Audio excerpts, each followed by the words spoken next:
Roger, go for deploy. The idea of colonizing another world has always been a fantasy of ours.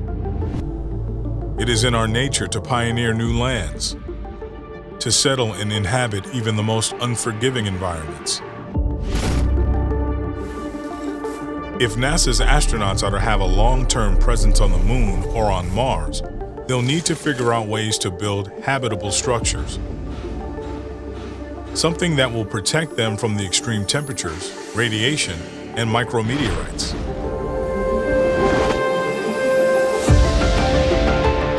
NASA's engineers face a major challenge. Shipping large quantities of cement or other heavy building materials aboard a rocket just isn't practical or cost-effective. Engineers at NASA's SwampWorks are developing a solution: 3D printing habitats on other planets using natural resources found on-site on the planet's surface. Along the way, we discovered what they are doing, and then we realized how this could be utilized for the industrial construction, how we can build the sustainable structures. Using new additive manufacturing technology, combined with the latest advancements in material science, structures can be sustainably built using a combination of local materials and lightweight recycled materials.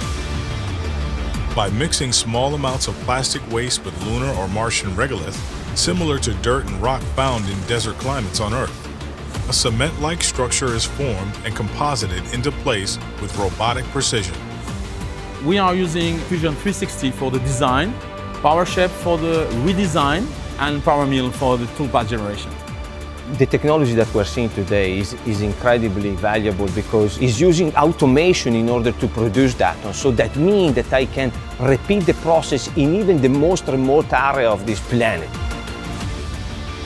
The materials and techniques being developed on this project have the potential to revolutionize the way we do construction here on Earth, too. Plastic pollution could be recycled to sustainable 3D printed streets, sidewalks, playgrounds, even habitable structures.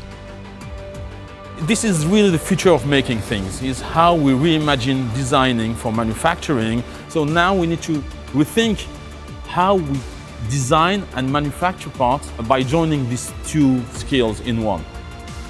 We have the opportunity to advance them together in order to reach new frontier, either to impact the life here, but as well the life in the Moon, in Mars. Ignition sequence start. 3, 2, 1.